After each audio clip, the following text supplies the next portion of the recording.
La referencia acerca de la existencia de gigantes en el México antiguo juega un papel clave y más allá de lo que generalmente se piensa o se ha difundido, no solo dentro del folclore, sino en los relatos históricos precolombinos, durante la colonia y en tiempos más cercanos, como veremos.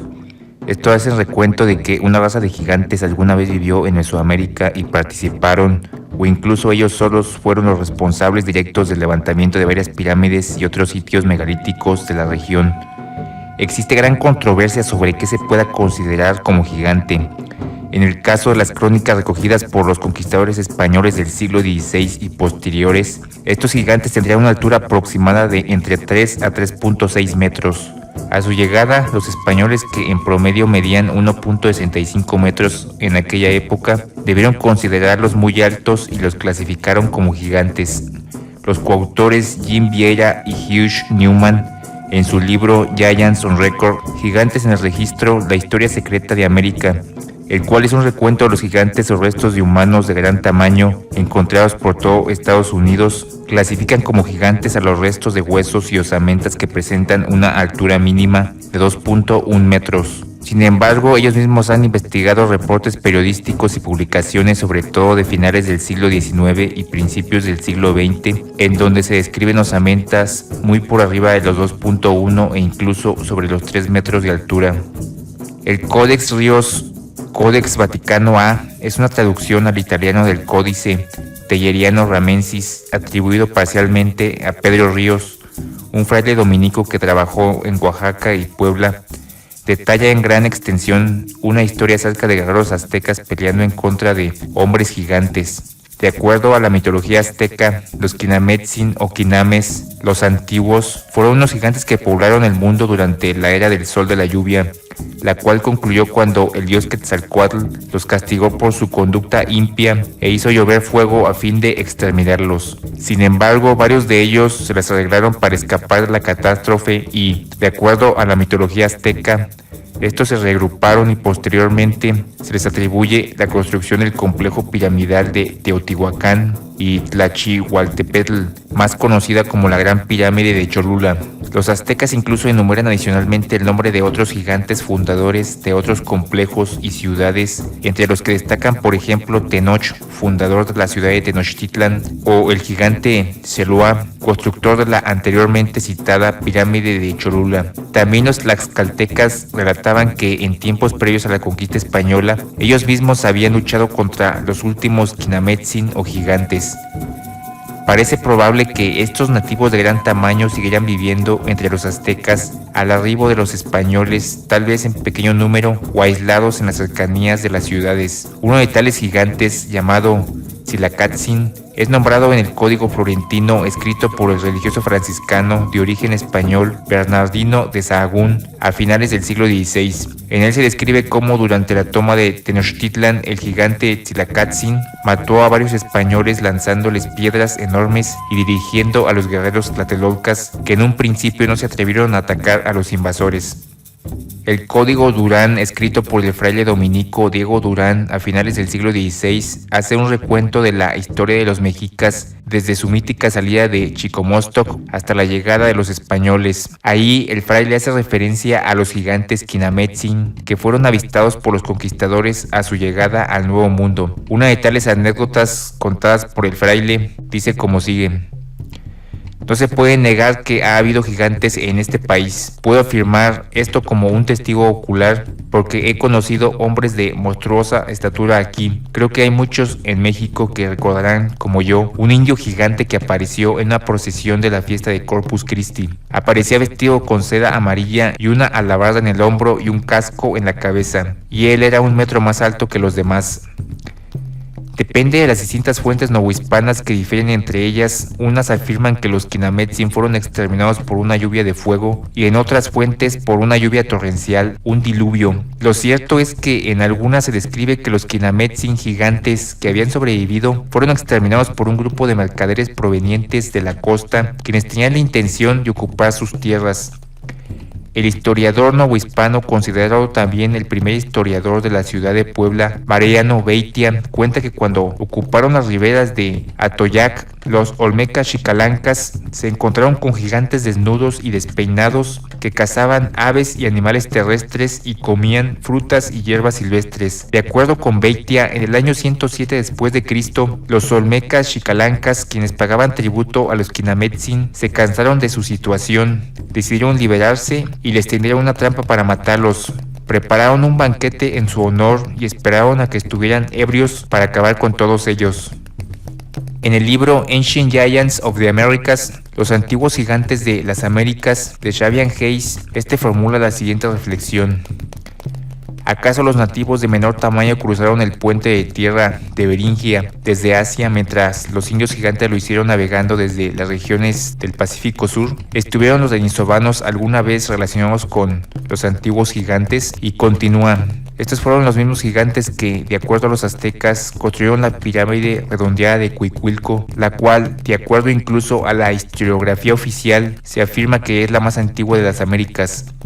Cuando un médico español entró en la pirámide de extraña forma en 1531, escribió respecto al haber encontrado los huesos de extrañas bestias prehistóricas, tal vez toxodontes, que habitaron y se extinguieron al final de la última era glacial, justo al lado de huesos de hombres con una altura que supuestamente excedería los 5 metros de altura. Nota, este relato se encuentra en la obra de Fray Diego de Durán, Los Aztecas. Xavier Hayes no es el único que especula que los denisovanos, un primo lejano de los humanos modernos y mucho más cercano al neandertal, pero de mayor tamaño, que supuestamente se habría extinguido hace unos 40.000 años, habría sobrevivido en pequeños grupos aislados y habría llegado a las Américas en algún momento de la última era glacial, pero antes de que el Homo sapiens sapiens cruzara el estrecho de Beringia hace unos 15.000 años, según la arqueología oficial. Los denisovanos habitaron principalmente el centro y sureste de Asia, y se sabe que llegaron a la Melanesia, donde en la actualidad se puede encontrar hasta un 5% de genes denisovanos entre los miembros de estas poblaciones. La teoría de que los denisovanos eran una subespecie de la humanidad con un nivel tecnológico relativamente alto es compartida por el escritor e investigador Andrew Collins, quien incluso especula que el origen del relato bíblico de los vigilantes o ángeles caídos proviene del recuerdo de que los últimos denisovanos que practicaban el chamanismo tenían una tecnología superior y que él afirma su élite vestía atuendos de plumas que los hicieron pasar como ángeles y que incluso se hibridaron con los humanos modernos en tiempos antediluvianos, la última era glacial. El sacerdote historiador Juan de Torquemada escribió en sus crónicas del Antiguo México acerca de que cuando los toltecas llegaron a Teotihuacán, estaba habitada por gigantes monstruosos de brazos largos y delgados. Ya a finales del siglo XIX, el muy afamado historiador y etnólogo estadounidense Hubert Bancroft, quien escribió extensamente respecto a la historia de América del Norte, registra lo siguiente sobre las creencias nativas de los gigantes que alguna vez gobernaron el México antiguo. Los quinames o gigantes son mencionados como los primeros habitantes de México. Nuestro conocimiento de la subsecuente historia olmeca hasta su primera aparición está confinada a unos cuantos eventos ocurridos en Puebla. Aquí, principalmente en el río Atoyac, cercano a Puebla de Los Ángeles y Cholula, encontraron a los quinames, quienes eran los sobrevivientes de una gran destrucción la cual había cerrado la segunda época del mundo. Según la tradición mesoamericana, los quinames han sido tradicionalmente considerados los primeros habitantes del país y han sido sujetos a mucha discusión por parte de los escritores españoles. El respetado sacerdote jesuita Francisco Javier Clavijero, considerado uno de los precursores del indigenismo en México durante el siglo XVIII, considera la existencia de los gigantes como dudosa, aunque admitiendo que existió indudablemente una raza de individuos de gran tamaño entre ellos. El historiador y matemático novohispano José Antonio Villaseñor y Sánchez señala a Tula, estado mexicano de Hidalgo, como una de las muchas localidades donde huesos de gigantes han sido encontrados. El polímata geógrafo Alexander von Humboldt menciona algunos huesos de gigantes que fueron encontrados en los límites del estado de Michoacán. El escritor colonial Andrés Pérez Rivas, quien escribió sobre las misiones jesuitas de principios del siglo XVII, escribió en su obra de El triunfo de nuestra fe En San Agustín, entre la ciudad de Durango y San Juan del Río, Arlegui nota la existencia de huesos de gigantes. Nota, no se dan más datos acerca de quién fue el tal Arlegui. Los registros y recuentos de gigantes u hombres de gran tamaño que vivieron antes y durante la conquista y colonización de la Nueva España abundan entre los misioneros, cronistas y colonos de la época. Los historiadores y arqueólogos simplemente no toman en consideración estos recuentos y han llegado al consenso de que simplemente se trataban de casos aislados de nativos con gran altura, arriba del promedio, y los restos de los supuestos gigantes simplemente se tratan de una mala identificación de los huesos de animales que pertenecieron a la megafauna y otras especies de animales de gran tamaño que habitaron Norteamérica durante la última era glacial.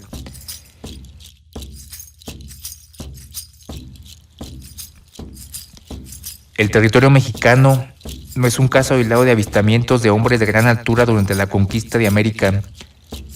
El explorador español Álvar Núñez Cabeza de Vaca los avistó en Florida y los describió como hábiles arqueros. Más adelante, Hernando de Soto enfrentó al indio Tuscaloosa que gobernaba partes de Florida y Alabama, el cual fue descrito como un hombre de enorme altura al que los expedicionarios españoles solo llegaban a la altura de su pecho. El capitán don Rodrigo Maldonado, quien acompañó a Francisco Vázquez de Coronado en su búsqueda de la supuesta ciudad de oro de La Cíbola, en el norte de la Nueva España, capturó a un nativo de gran tamaño de la etnia Seri de la isla Tiburón en el Golfo de California, y los relatos de los conquistadores europeos prosiguen y sería demasiado extenso nombrarlos a detalle. Solo bastará decir que los hombres de Magallanes, mientras circunnavegaban el globo, los avistaron en la Patagonia e incluso intentaron capturarlos.